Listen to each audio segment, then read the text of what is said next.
जय हिंद दोस्तों, Moody's classes में आप सभी का स्वागत है।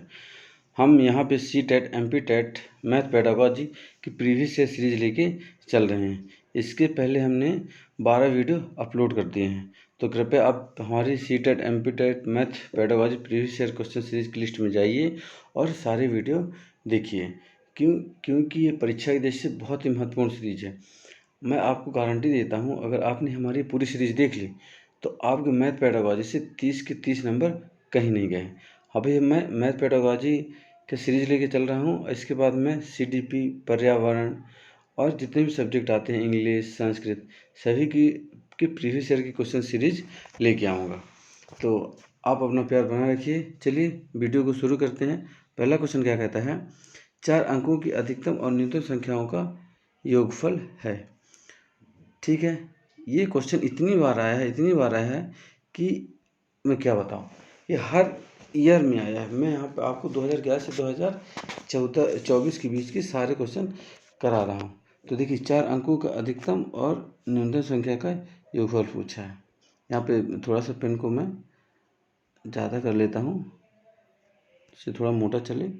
ठीक है, तो हम देखते हैं 4 अंकों की अधिकतम और न्यूनतम। 4 अंकों की अधिकतम संख्या क्या हो जाएगी? 9 और न्यूनतम क्या हो जाएगा 4 अंकों का? 1000। इसे क्या करना है? ऐड कर देना है। तो कितना आ जाएगा? 10,099। ठीक है, नेक्स्ट क्वेश्चन क्या कहता है? 20 लीटर दूध को किसी स्कूल के सभी विद्यार्थियों में समान रूप से वितरित किया गया। यदि प्रत्येक विद्यार्थी को 1/4 लीटर दूध प्राप्त हुआ तो स्कूल में विद्यार्थियों की संख्या है। चलिए, बहुत ही आसान क्वेश्चन दिया है। देखिए, 20 लीटर दूध अपने पास। ठीक है, और प्रत्येक विद्यार्थी को 1/4 लीटर देना है।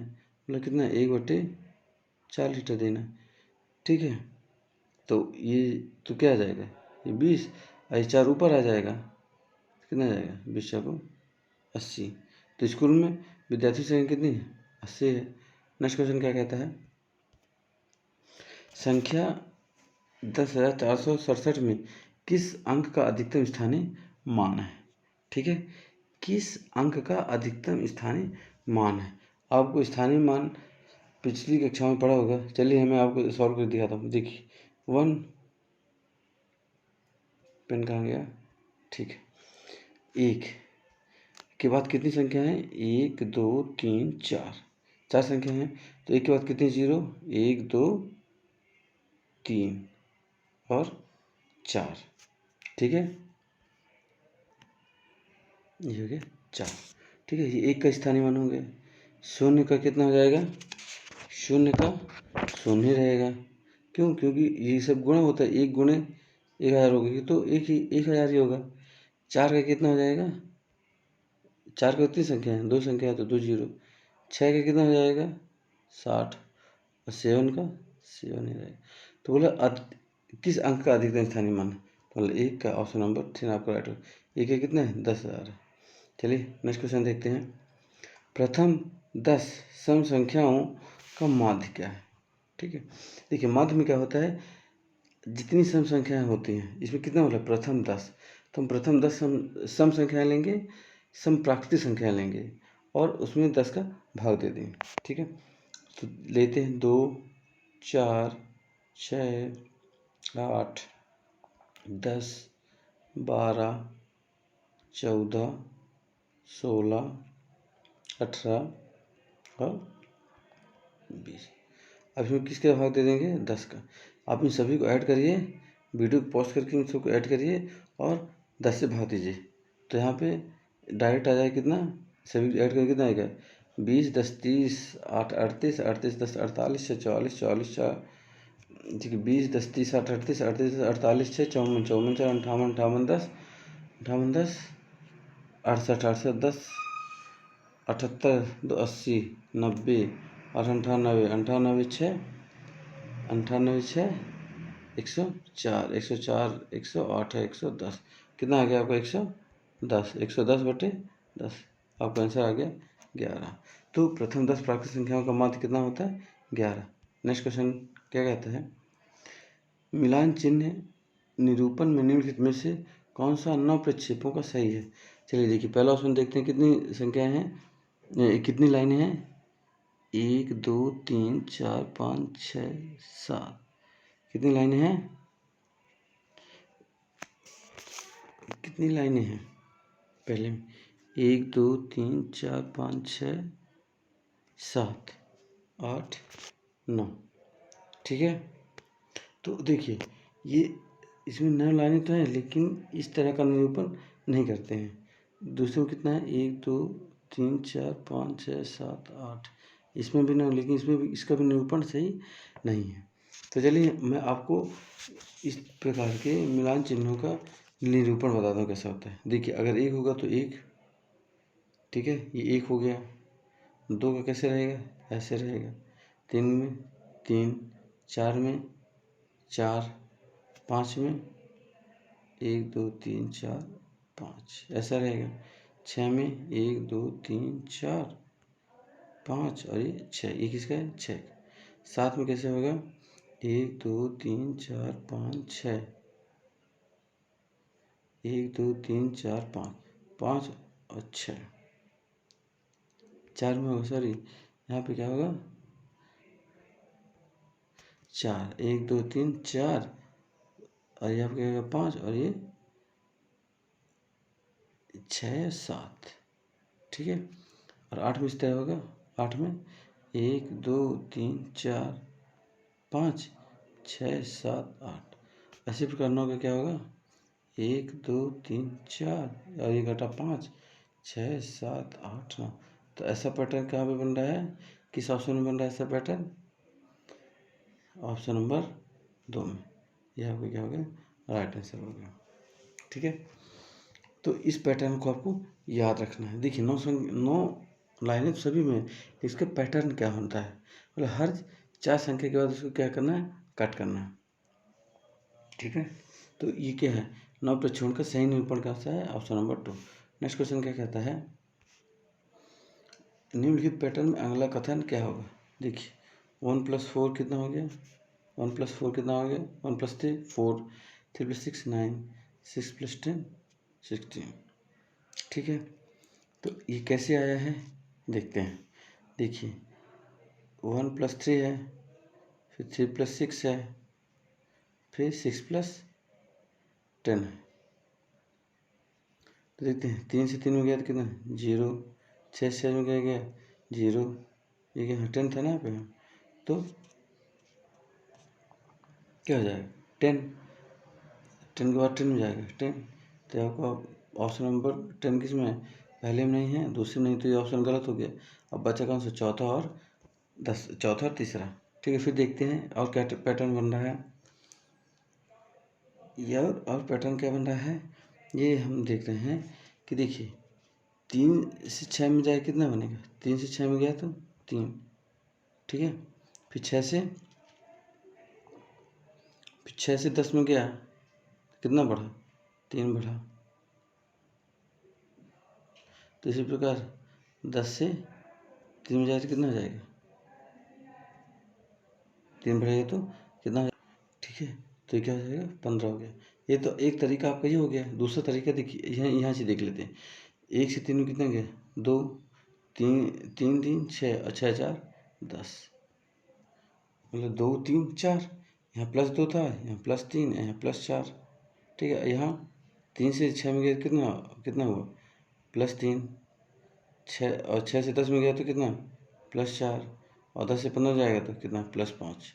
पैटर्न तो ही बन गया, तो कितना हो गया? 10 15 15 कितना? 25। आपका ऑप्शन नंबर 3 राइट हो गया। ठीक है, तो आपको पैटर्न समझना बहुत ज़रूरी है। तो नेक्स्ट क्वेश्चन क्या कहता है? 4 सर्वसम वर्गों को क्षेत्रफल 256 वर्ग इकाइयों का एक आयत बनाने के लिए जोड़ा जाता है। ठीक है, तो प्रत्येक वर्ग का परिमाप लिखाइए। देखिए इसमें 4 वर्गों का क्षेत्रफल दिया है। ठीक है, 4 वर्गों का क्षेत्रफल कितना दिया है? 256। तो एक वर्ग का क्षेत्रफल कितना हो जाएगा? 64। कैसे? 4 चौको 4 छंगा 24 और 4 चौको 16, 64 हो गया। ठीक है, आई 64 क्या हो गया? वर्ग। वर्ग का क्या होगा? इस 64 क्या वर्ग का क्षेत्रफल हो गया। और क्षेत्रफल क्या होता है? भुजा स्क्वायर। भुजा को मान ली 1 मान ली, भुजा स्क्वायर वाला 64। ठीक है। तो ए बराबर कितना आ जाएगा 8 28 64, तो भुजा कितनी आ गई 8।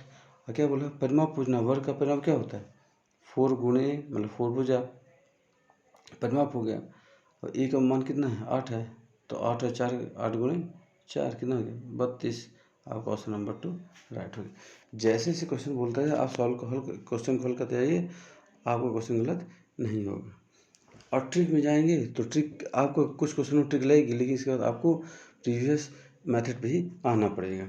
चलिए नेक्स्ट क्वेश्चन क्या बोलता है, किसी स्कूल में विद्यार्थियों का अध्ययन टाइम कितने बजे से है 10 से 10 है, ठीक है, प्रारंभ हुआ तथा 12:55 पर लंच हो गया, मध्यावकाश प्रारंभ हो गया, तो मध्यावकाश तक अध्ययन समय कितना था।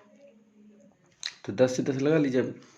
देखिए 10 से 10 था तो पहले कितना हो गया 10 से 10 50 मिनट हो गया इधर, तो कितना हो गया 11 हो गया, और फिर 11 से 12 60 मिनट, 60 मिनट मतलब 1 घंटा हो गया इधर, और 55 इधर हो गया, तो कितना हो गया 5 और 5 5 105 मिनट को 60 में करिए तो 60, तो कितना बचा ये 2 घंटा हो गया, 60 इधर कितना होता है 45, 2 घंटे 45 मिनट हो गया, तो ऑप्शन नंबर 2 आपका राइट 3 सही हो गया, 2 घंटे 45 मिनट, ठीक है।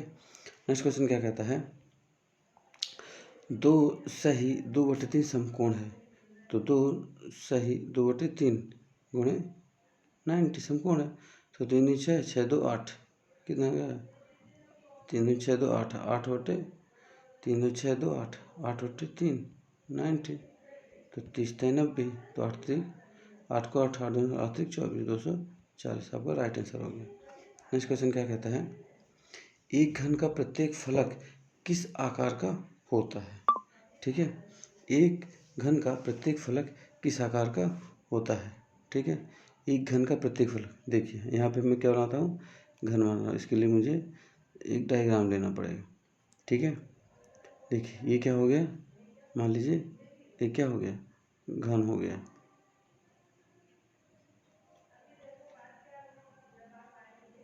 यहाँ पे एक घन बनाते हैं, तो देखिए इसका प्रत्येक फलक क्या हो जाएगा एक वर्ग हो जाएगा, इसका प्रत्येक फलक क्या हो जाएगा एक, देखिए ये एक फलक हो गया, सॉरी यहाँ पे पेन लेना पड़ेगा, ये एक फलक हो गया, ये फलक हो गया, ये दूसरा फलक हो गया।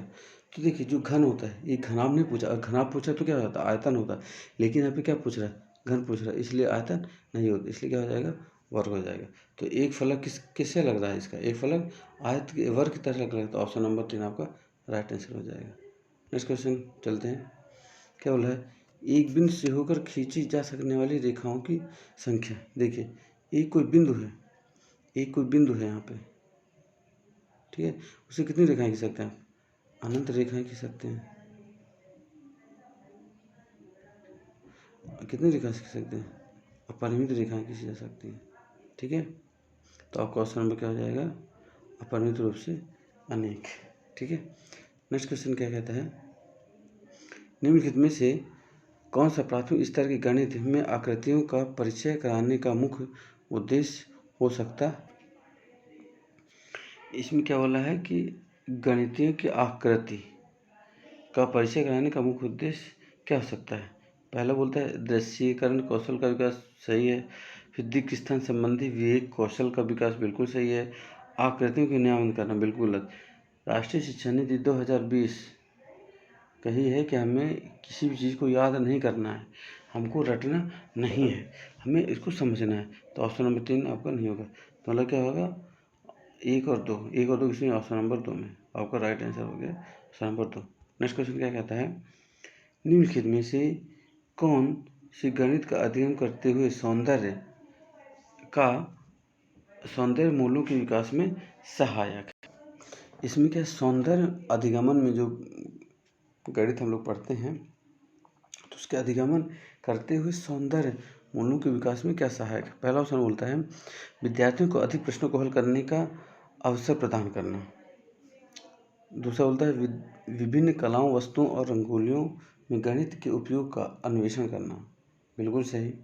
देखो विद्यार्थियों को प्रश्नों को हल कराने से उसका क्या मूल्यों का विकास उतना नहीं होगा, ठीक है। क्योंकि प्राइमरी स्कूल के बच्चों की बात हो रही है, प्राइमरी स्कूल के बच्चों के लिए आप उनको अलग अलग चीज़ें दिखाएंगे, जैसे वस्तुओं के रूप में, कलाओं के रूप में, रंगोलियों के रूप में, तो उससे गणित की उपयोगिता बढ़ेगी। तीसरा क्या बोलता है, विद्यार्थियों को उनके आसपास की गणितीय स्थितियों की जांच करने और अपने स्वयं के प्रश्न बनाने के अवसर प्रदान करना। बिल्कुल सही। तो आपका ऑप्शन नंबर कौन सा सही हो जाएगा? 2 और 3, ऑप्शन नंबर 3 सही हो जाएगा। तो ये आपको समझना पड़ेगा, क्योंकि आप सिर्फ बच्चों को प्रश्न हल करवा के उसके मूल्यों का विकास में सहायता नहीं कर सकते हैं। ठीक है। नेक्स्ट क्वेश्चन क्या कहता है, कक्षा 5 का एक छात्र हरमन एक वर्ग के गुण समझ पाता है, किंतु वर्गों, आयतनों और समानांतर चतुर्भुज के बीच के संबंधों की व्याख्या नहीं कर पाता। वैन हेले की ज्यामितीय चिंतन के सिद्धांत के अनुसार हरमन चिंतन के किस स्तर पर है? हरमन चिंतन के किस स्तर पर है? ठीक है। तो देखिए, पहला है दृश्यीकरण, दूसरा है संक्षेपीकरण, तीसरा है निगमन, चौथा विश्लेषण। देखिए, मैंने आपको वैन हेले के ज्यामितीय चिंतन के 5 सिद्धांत बताए हैं पिछली कक्षाओं में। हमने वीडियो नंबर 10 में भी बताया है, वीडियो नंबर 11 में बताया, वीडियो नंबर 12 में बताया है कि ज्यामितीय चिंतन कितने होते हैं वैन हेले के? 5 ज्यामितीय चिंतन होते हैं। कौन से? 0, 1, 2, 3 और 4। तो देखिए, पहला ज्यामितीय चिंतन क्या है इसका? चतुष्कीकरण। क्या है? चतुष्कीकरण। दूसरा है, ये क्या पहला हो गया, मतलब 0 स्तर क्या हो गया? चतुष्कीकरण। 1 स्तर हो गया विश्लेषण, 2 स्तर हो गया, आप लिखते जाइएगा।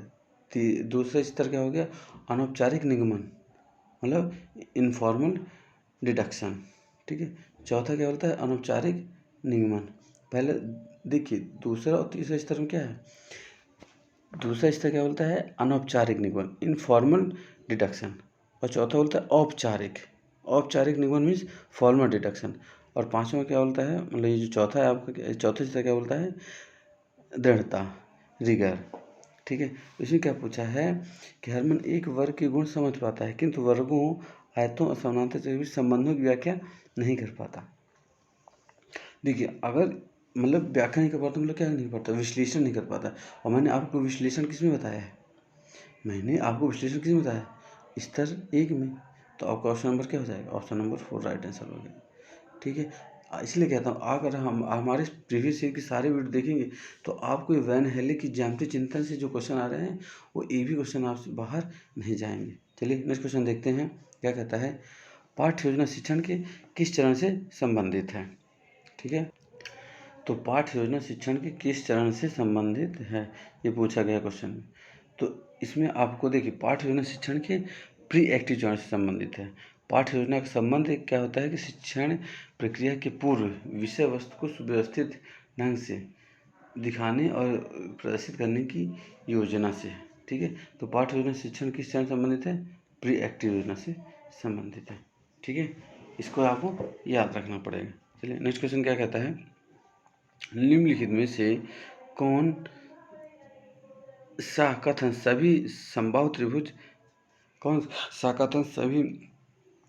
संभावित त्रिभुज का निषेध है? ठीक है। क्या बोलते, देखिए यहाँ पे आपको लगेगा सारे क्वेश्चन की चार्ट वस्तु स्टेशनरी, यहाँ पे आप फंस जाएंगे, क्योंकि स्टेशनरी वस्तुएं जैसे पेन, पेंसिल, रूलर, स्टेशनरी वहाँ पर थोड़ी ना होगी। प्राइमरी स्कूल में स्टेशनरी थोड़ी ना होगी, वो आपको लेके आना पड़ेगा पेन, पेंसिल। तो दूसरा ऑप्शन गलत हो जाएगा। तीसरे क्या बोलता है, मूल शिक्षण अध्ययन सामग्री जैसे गणित, माला, त्रिज्या, आकृतियाँ, जियो बोर्ड, ब्लॉक, टाइल्स, ये तो बिल्कुल होंगी। 1 और 3 निश्चित रूप से होंगी। चौथा क्या बोलता है, सूची पत्र, शिक्षक पत्रिकाएं तथा शिक्षक को पढ़ने हेतु तो अन्य सामग्री। देखिए, प्राइमरी स्कूलों में आपको सूची पत्र, शिक्षक पत्रिकाएं पढ़ने हेतु अन्य सामग्री क्या होगा? बिल्कुल। अगर नहीं होगी तो टीचर बच्चों कैसे पढ़ाएंगे? ठीक है। तो आपको ऑप्शन नंबर 1, 3 मतलब ऑप्शन नंबर 4 हो गया।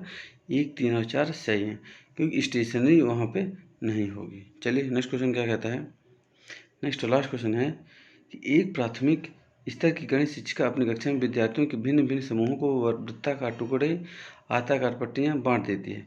तब वह उनको सामग्री का उपयोग कर निम्नलिखित प्रश्नों को हल करने को कहती है। कौन से भिन्नों का जोड़ 1/2 होगा? ठीक है। क्या कहती है, बच्चों को यहाँ पर प्रश्न को हल करने के लिए बोलती है। कौन? प्राथमिक स्तर की गणित की शिक्षिका। तो इसमें क्या बोला है कि कौन से भिन्न का जोड़ 1/2 होगा? पहला ऑप्शन कहता है ऐसे प्रश्नों को हतोत्साहित करना चाहिए, चाहिए क्योंकि भिन्नों से संबंधित भ्रांतियों की ओर ले जाते हैं। ठीक है। दूसरा क्या बोलता है, ऐसे प्रश्नों को हल करना बच्चों के लिए इस स्तर पर अत्यधिक कठिन है। ये भी गलत है और ये भी गलत है, बिल्कुल नकारात्मक बातें कर रहा है। ठीक है। तीसरा क्या बोलता है, ऐसे प्रश्नों को प्रोत्साहित करना चाहिए क्योंकि उनके उत्तरों की ओर ले जाते हैं। बिल्कुल सही लग रहा है। इसमें क्या करना चाहिए, बच्चों को प्रोत्साहित ही करना चाहिए। इसमें गलत हो गया कि हतोत्साहित लिखा हुआ है, गलत हो गया।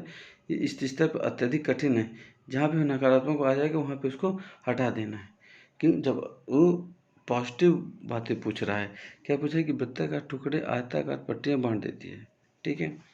तो सामग्री का उपयोग निम्नलिखित हल को करने को कहती है। चौथा क्या बोलता है, ऐसे प्रश्नों को हतोत्साहित करना चाहिए क्योंकि उनके उत्तरों का गणित में कोई स्थान नहीं। ऑप्शन नंबर 4 भी गलत हो गया। 1, 2 और 4 गलत हो गया। आपका ऑप्शन नंबर 3 राइट। ठीक है। तो आपको अगर इसकी PDF चाहिए तो आप हमारे व्हाट्सएप नंबर 8602118228 पर संपर्क कर सकते हैं। फिर PDF मैं आपको व्हाट्सएप पे हाई लिख के भेजिए, मैं आपको PDF वहाँ से दे दूँगा। और सारी प्लेलिस्ट देखिए, मैं आपको गारंटी देता हूँ कि आप अगर ये पूरा हमारा CTET MPTET, क्योंकि देखिए पेडागॉजी में चाहे CTET आए MPTET आए, आपको 95% सेम क्वेश्चन मिलते हैं। तो ऐसा नहीं है कि CTET का पेडागॉजी अलग है, मैं MP का पेडागॉजी अलग है, आपको सेम क्वेश्चन मिक्स मिलेंगे। ठीक है। तो आप क्वेश्चन को हल करिए और जहाँ पे समस्या है आप उसे कमेंट करिए। और वीडियो पसंद आया तो आप लाइक शेयर सब्सक्राइब जरूर करिए। तो चलिए मिलते हैं नेक्स्ट वीडियो में। जय हिंद।